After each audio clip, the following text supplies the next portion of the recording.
الحمد لله رب العالمين، والصلاة والسلام على سيدنا محمد وعلى آله وصحبه ومن دام على نهجه إلى يوم الدين. داواکانی لەخوای تبارك وتعالى لەگوناحیش لایەکمان خۆش بێ و شیفای نەخۆشی هەموو لایەکمان بدا و تاعات و عیبادەتی مانگی پیرۆزی ڕەمەزان لە هەموو لایە قبول بفەرمێ و بیکا بە سەبەبی نەجاتمان. ئامین ئامین یا ئەرحەم الراحمین. مسلمانانی خۆشەویست، بە یارمەتی خوای تبارك وتعالى لە دانیشتنی ئەم شەوە باسێکەکەین لە گەورەی و گرنگی یەکێ لەو عیبادەتە دیارانەی کە ئەنجامی ئەدەین ڕۆژانە، کە ئەویش دەستنوێژگرتنە. بابزانی دەستنوێژگرتن کە ئێمە ڕۆژانە چەند جارێکی زۆر ئەنجامی ئەدەین چەنە گەورەیە، چ پاداشتێکی گەورەی هەیە لەگەلەوەی کە سەبەبە و هۆکارە بۆ دروستبوونی زۆرە لە عیبادەتەکان. خۆیشی عیبادەتێکە بابزانین دەستکەوتی چەنە گرنگیە. زۆرێ لە مسلمانان تەساهولەکەن لە دەستنوێژە، هەروەکو عیبادەتێکی ئاسایی جاری وا هەیە گەشتووە بە حەدێ عادەتی گرتووە بە دەستنوێژگرتنەوە و غافڵ و بێئاگایە لەو پاداشتە گەورەی کە دەستنوێژ ئینسانی ئیماندار لەسەری پاداشت وەرەگرێ. هەبێ ئیماندار بزانێت چەنە گەورەی ئەم عیبادەتە بۆ ئەوەی بەباشی ئەنجامی بدا، سونەتەکانی تەطبیق بکا بە ڕوویەک وەکو چۆن زاهیری پاکەکاتەوە دڵیشی پاکاتەوە بۆ عیبادەتەکە کە نوێژە، و شکرانەی خوا بکا کە خوای تبارك وتعالى لەسەر ئەم کردەوە بەسیتە کە دەستنوێژگرتنە چەنە ئەجر و پاداشتی داناوە. بەڕێزان، دەستنوێژگرتن گوناحی ئینسانە سڕێتەوە. ئەو ئەندامانەی کە ئینسان گوناحی پێیەکە، ئەوەی کە ها لە دەموچاوە، ئەوەی کە ها لە دەسە، ئەوەی کە ها لە بەخاچەکرێ و کە بە دەستنوێژ هەمووی تەڕەکەی خوای تبارك وتعالى ئەو لوتفەی کردووە لەگەڵ ئینسانە، ئەو ڕەحمەی پێکردین بە دەستنوێژ گوناحەکانی ئینسانە سڕێتەوە. گوناحە بچووکەکان، ئەو گوناحانەی کە حەقی خەڵک نییە و خواردت بێ، خوای تبارك وتعالى سڕێتەوە. پێغەمبەری خوا فەرمێ صلی الله عليه وسلم لە حەدیثێکی ئیمام مسلم بۆمانە گێڕێتەوە، فەرمێ هەر وەختی عەبدی مسلمان دەستنوێژەگرێ کە دەموچاوی ئەشوا، هەر گوناحێ بە ئەندامی دەموچاوی بیکا، بە چاو هەر نەزەرێ بکا، بەدەم غەیبەتێ نەکە. غەیبەت حەقی خەڵکیە، غەیبەت نە، بەڵام هەر گوناحێکی تر کە پەیوەندی بە خوای تبارك وتعالى و عەبدەوە بێ، ئەو دەستنوێژەی بە جوانی بگرێ. فەرمێ لەگەڵ شۆردنی دەموچاویە خوای تبارك وتعالى گوناحەکانی ئەو ئەندامانەی کە بە دەموچاوەی کای سڕێتەوە. کە وەختێ دەسەشوا هەر گوناحێ بەدەست بیکا، خوای تبارك وتعالى لەگەڵ شۆردنی دەستی ئەو گوناحانەیە سڕێتەوە. هەر گوناحێ بە قاچ بیکا، بە شەرتێ گوناحی کەبیرە نەبێ و حەقی خەڵک نەبێ، کاتێکە قاچی ئەشوا هەموو گوناحەکان کە بە قاچ کردێتی خوای تبارك وتعالى سڕێتەوە. واتە دەستنوێژگرتن سەبەبی شۆردنەوەی گوناحەکانە، وەکو چۆن دەموچاوەشۆی، وەکو چۆن ئەندامەکانە شۆی بە زاهیر، ئەو گوناحانەش لەگەڵ شۆردنیە و ئاوا خوای تبارك وتعالى سڕێتەوە. اینجا دەرەجە بەرزەکاتەوە. بەڕێزان، پێغەمبەر فەرمێ صلی الله عليه وسلم ألا أدلكم على ما يمحو الله به الخطايا به الخطايا وارفع به الدرجات. ئەری سەحابەکان هەواڵتان پێ نەیەم لەسەر کردەوەیە کە خوای تبارك وتعالى گوناحەکانتانی پێ بسڕێتەوە و دەرەجەتانی پێ بەرزکاتەوە لە قیامەتە؟ سەحابەکان فەرمیان بەلا یا رسول الله صلی الله عليه وسلم. بەڕێ وەڵی پێغەمبەری خوا صلی الله عليه وسلم خەبەرمان پێ بدە چیت عیبادەتێکە ئینسان بیکات دەرەجەی پێ پەرزە بێتەوە، گوناحی پێ سڕێتەوە؟ قال إسباغ الوضوء على المكاره. جوان دەستنوێژگرتنە لەو کاتانەی کە ناڕەحەتە، ها سەرمایەڵەی ناڕەحەتە بەخوا دەستنوێژم بۆ ناگیرێ، یا حاڵەکاتی وایە ئینسان لەوە چێ سیحەتی وەکو پێویست نەبێ. پێغەمبەر فەرمێ صلی الله عليه وسلم لەو کاتانە جوان دەستنوێژگرتن لەو کاتانەی کە عەزیەتت دەبێ، فەرمێ هۆکارە بۆ ئەوی کە گوناحەکانت بستڕێتەوە، کە دەرەجەت بەرزکاتەوە لە قیامەتە. گرێکان کە شەیطان ئەیدا لە ئینسان، هەر ئینسانێک کە ئەخەوێ، پێغەمبەر فەرمێ صلی الله عليه وسلم سێ گرێ درێ لە شەیطان، سێ گرێ ئەدالی لەسەری لە بەردەم سەریادانی شێو، سێ گرێی لێدا لە دەموچاو و لە عەزاکان ئەو ئینسانە بۆ ئەوەی کە ئیترە و شەوە هەڵنەسێ بۆ نوێژەبانیەکەی. یەکێ لە گرێکانی بە دەستنوێژەگرێت. پێغەمبەرگیانە فەرمێ صلی الله عليه وسلم وەختێک کە ئینسان ئەخەوێ شەیطان سێ گرێ ئەدالێ، یەک هەر گرەیەکە لێ داڵێ بخەوە شەوێکی درێژ بێ و خەوێکی درێژ بکەی، لە هەر گرەیەکە کە لێدا ئەم قسەکە شەیطان. پێغەمبەر فەرمێ صلی الله عليه وسلم وەختی هەڵەسێت بێدارە بێتەوە بۆ نوێژی بەیانی، زیکرێکی خوا بکا لەگەڵیا، گرەیەکی ئەکرێتەوە. ئەڕوا بەدەم دەستنوێژەکەی ئەگرێ فەرمێ گرەیەکی ترێکرێتەوە. اینجا فەرمێ کە نوێژەبانیەکەیەکە هەر سێ گرێەکەی ئەکرێتەوە و اینجا ئەبێ بە کەسێکی نەشیط و دڵ و دەرونی ڕۆحی ئارام و مرتاحە بێ.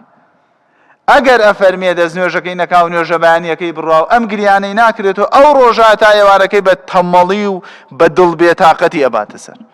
حەدیثەکە ئیمامی بوخاری بۆمانە گێڕێتە حەدیثی 1142. سبحان الله واسانێ بەڕێزان.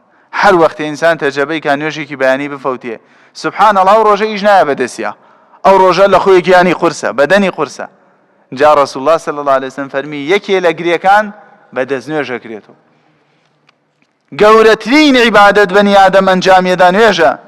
حتا لە حەدیث هاتووە فەرمێ بەینی ئیماندار و کافر جیاوازیان تەنها نوێژە.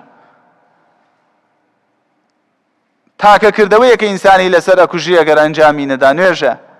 دێ ئەو نوێژە بەو گەورەیەوە هەرچەنە بە جوانی بیکەی لیباست پاک بێ 30 جزە قورئان بخوێنە تیادا نامەزرێگە دەستنوێژە نەبێ. تەواف یەکێکە لە ئەرکانی حەج، یەکێکە لە ئەرکانی عومرە، بەبێ دەستنوێژدا نامەزرێ. قورئان خوێندن گەورەترینی زیکرە، بەبێ دەستنوێژدا نامەزرێ. پێغەمبەر فەرمێ صلی الله عليه وسلم لا يقبل الله صلاة أحدكم إذا أحدث حتى يتوضأ. قبول نییە نوێژی هیچ کامێکتان ئەگەر دەستنوێژی نەبێ حتا دەستنوێژ نەبێ. حتا رسول الله صلی الله عليه وسلم بە نیوەی ئیمان ناوێ بە. الطهور شطر الإيمان. ئەفەرمێت دەستنوێژ نیوەی ئیمانە. چونکە زۆربەی عیبادەتەکان لەسەر دەستنوێژ ڕاوەسێ. هەرچی بکەی عیبادەتەکانێدا نامەزێ گرنگترین عیبادەتەکان بەبێ دەستنوێژ.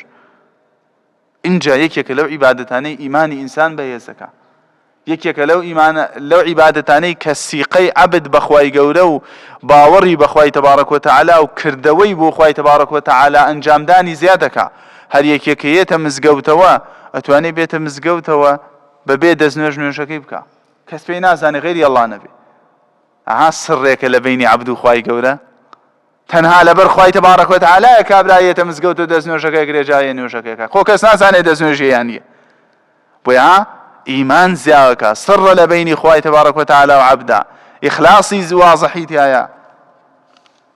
اینجا ئەم دەستنوێژە کە ئیگرین بەڕێزان کە ئەم هەمگەد خەسڵەت و باشە و پاداشتەی لەسەرە ئەبێ بە جوانی ئەنجامی بدەیت. سنەتەکان تەطبیق کەیت. حتى ئەوەنە گەورەی ئەم دەستنوێژە دوعایەکەی ڕەسوڵ الله فەرمێ صلی الله عليه وسلم هەر کەسێ بیکا زیکرێک لە دوای ئەوەی کە دەستنوێژەکەی گرت ئەفەرمێ لە هەشت دەرگای بەهەشتی بۆ کرێتەوە لە هەر کامێکیان پێی خۆشە چێتە بناو باشتەوە. ئەفەرمێ پێغەمبەر صلی الله عليه وسلم ما منكم من أحد يتوضأ فيبلغ أو فيسبغ الوضوء ثم يقول أشهد أن لا إله إلا الله وحده لا شريك له وأشهد أن محمدا رسول الله إلا فتحت له أبواب الجنة الثمانية يدخل من أيهما شاء. ئەفەرمێ هەر کەسێ دەستنوێژی گرت ئەم دوعایەی خوێن، دوعایەکی کورت خێرێکی گەورە کە ئەفەرمێ پێغەمبەر صلی الله عليه وسلم دەستنوێژی گرت و وتی أشهد أن لا إله إلا الله وحده لا شريك له وأشهد أن محمدا رسول الله. للرواياتێکی ترا فەرمێتی اللهم اجعلني من التوابين واجعلني من المتطهرين. ئەمەی خوێن پێغەمبەر فەرمی صلی الله عليه وسلم هەشت دەرگای بەهەشتی بۆ کرێتەوە لە هەر کامێکیان پێی خۆش بێ لەسەر ئەوە بەردەوام بێ ئەڕواتە ژوورەوە. اینجا نیشانەی ئومەتی پێغەمبەر صلی الله عليه وسلم لە ڕۆژی قیامەتە بە دەستنوێژ دیارە. توخوا ئەگەر هەر کەسێ پێی خۆشە لە قیامەتە پێغەمبەر صلی الله عليه وسلم جیای بکاتۆ و بیناسێتۆ لە ئومەتەکەی و فەرامۆشی نەکا با دەستنوێژەکان جوان بگری. حتا بۆ دەکرێت زیادە لە دەم و چاو بشۆ، حتا بۆ دەکرێت لە دەستت زیادە بشۆ، لە قاچت زیادە بشۆ. کورەمەیە مەسەحکە لەسەر گوێرەوی، بالله العظیم مەسەح لەسەر گوێرەوی دروست نییە. مەسەح لەسەر خۆف کە لە شەرع عەباسیەکە جیاوازە لەم گوێرەوی ئێستا کە شەرت و شوروتی هەیە باوەکو هەر کوێیەک لە ئەندامەکانی ئێمە ئاوی دەستنوێژ بەریکەوێ لە قیامەتە ئەدرەوشێتەوە. پێغەمبەر صلی الله عليه وسلم بەوامان ناسێتەوە. جارێکیان رسول الله صلی الله عليه وسلم لە حەدیثێکە ئیمامی موسلیم بۆمانە گەڕێتەوە حەدیثی 234 لەگەڵ سەحابەکانە تەشریفی بر بۆ ناو قەبرستانی. چووە ناو قەبرستانەکە پێغەمبەر صلی الله عليه وسلم فەرمی السلام عليكم دار قوم المؤمنين وإنا إن شاء الله بكم لاحقون. فەرمی سەلام و ڕەحمەتی خوا برژێ بەسەرتانە ئەی قەومە ئیماندارەکە ئینشاءڵڵا خوای گەورەی مەشەگەێنێ بە ئێوە. فەرمووی پێغەمبەر صلی الله عليه وسلم وددت أنا قد رأينا إخواننا. سبحان الله پێغەمبەر صلی الله عليه وسلم چەنەم ئومەتەی خۆی خۆش ویستووە. فەرمی وەڵی من پێم خۆشە بگەم بە براکانم. سەحابەکان تعجبیان کرد. وتیان قوربان ئەوە لەسنا ئیخوانەکە یا رسول الله صلی الله عليه وسلم، ئەی پێغەمبەری خوا صلی الله عليه وسلم ئێمە برای تۆ نین؟ سەحابەکان فەرمیان فەرمی أنتم أصحابي وإخواننا الذين لم يأتوا بعد. فەرمی ئێوە هاوڵی منن، ئێوە ڕەفیقی منن، براکانم ئەو کەسانن کە منیان نەبینیوە و ئیمانیان بە من هاوردووە و شوێن کەوتەی منن کە ئێمە شەگرێتەوە ئینشاءالله و باقی ئەو کەسانە گرێتەوە کە لە دوای پێغەمبەری خوا صلی الله عليه وسلم بە ئیمانەشی هەتا دنیا ئاخری. فقالوا كيف تعرف من لم يأتي بعد من أمتك يا رسول الله صلى الله عليه وسلم. وتیانەی خۆشەویستی خوا چۆن ئەزانیت ئومەتەکەت کە نەتبینیوە لە قیامەتا بەچی ئەزانی ئومەتی تۆن؟